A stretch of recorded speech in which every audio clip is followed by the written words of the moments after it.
Hello po mga Onis, here I am again, your Dongseng Cheryl. So, as we finish our Choria Jongsong, di po ako makakatulog without doing and sharing the reflections that I received for this Jongsong today. Mga Onis, so based on my observation and this Jongsong again, although talaga actually attending the Teyuksa is not easy, especially if we really do our best to have our sincerity talaga, as in nawala ka ng energy, ganun talaga.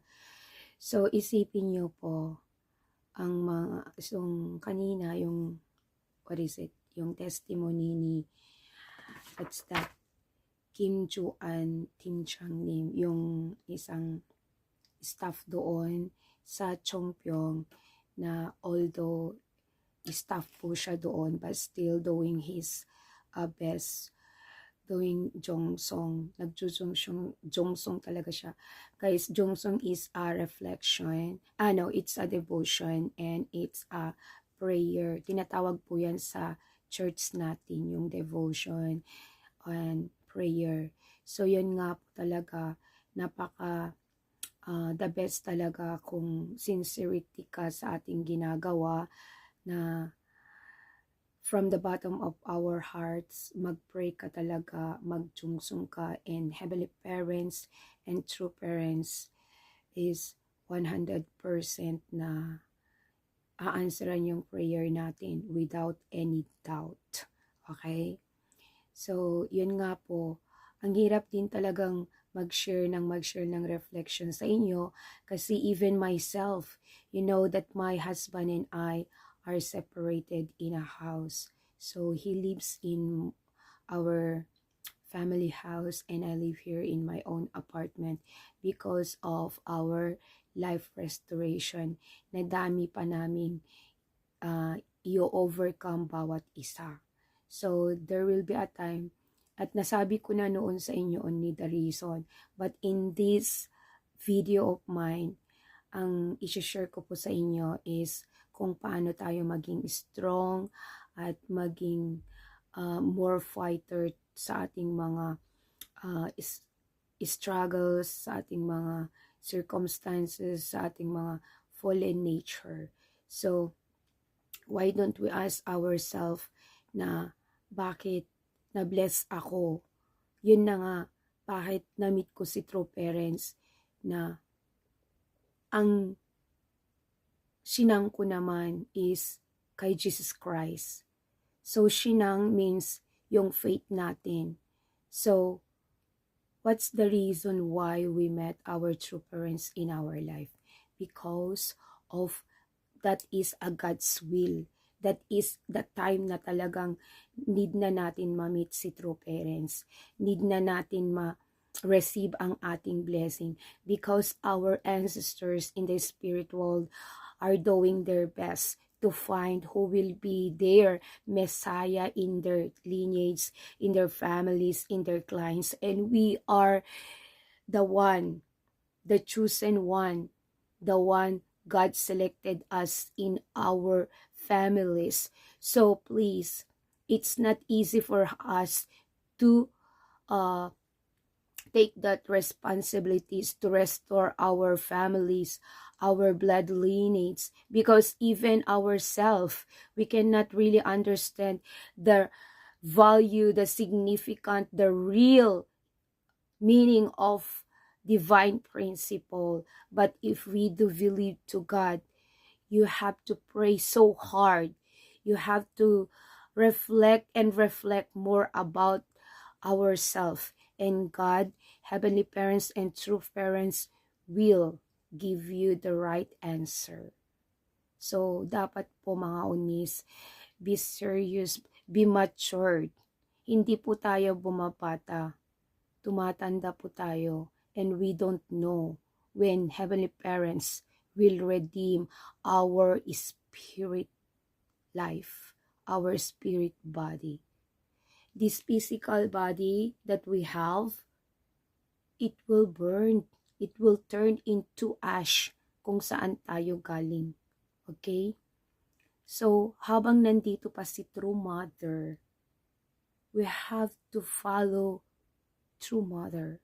If True Mother said, you have to attend the Chorya Jong song from Monday to Friday. So, dahil may work tayo, even me, I have my own job, I have my own business. It's really true, naapektuhan po ang aking business. But, that is only a business. Heavenly parents and true parents wanted us to restore the whole nation, wanted us to liberate all the central evil spirit in the spirit world. But you have to liberate first your ancestors.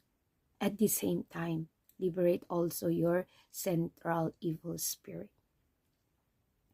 Alam niyo ba na masaya ako dahil nakaliberate ako ng ancestor ko from 100 to 430 generation, and I have my 2 spiritual house in the spirit world.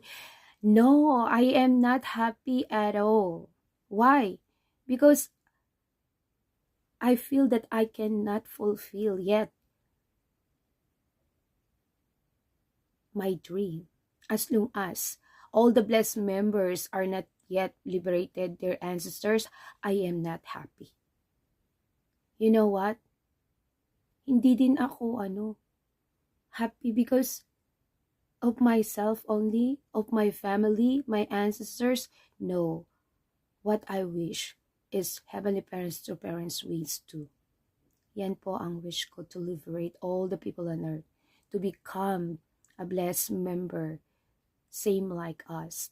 You know, wala din akong purpose na i-liberate ang our presidents before, our national heroes, but someone is trying to push me to liberate our Philippine presidents. All the Filipino presidents are already liberated hanggang kay Fidel Ramos.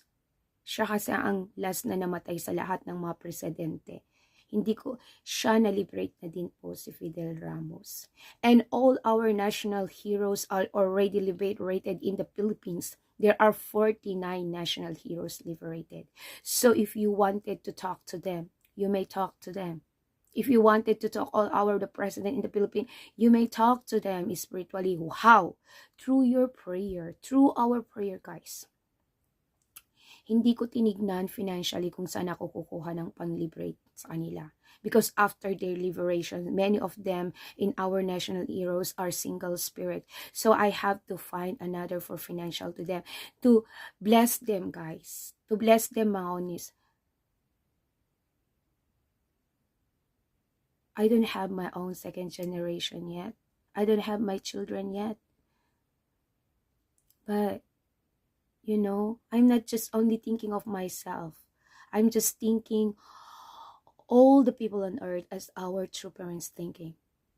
Napakasakit po yun na nakikita ko kayo na hindi nyo mapaliberate yung mga ancestors nyo. Alam nyo, napakasakit sa akin puso. Kasi that's our true parents need us to liberate all our ancestors in the spirit world. Not only my ancestors, but your ancestors also. Why don't you do your best to pray so hard? Absolutely, your ancestors will help you to find financial, because even myself, I live here in a small city. How can I find those financial I did before? You can do that. Trust God and trust Heavenly Parents and trust yourself. You must trust yourself first that you can do it. You are blessed member. Comparing to the other people, we are blessed member. We have more the blessing. You know, we can communicate to God direct. So you don't need to worry about many things. I told you, life is too short. Yun lang po. Mahal ko po kayo. Bukas na lang po ulit ako magre-reflect. Thank you so much. I love you all, guys. Remember, God, true parents love us. Not only me.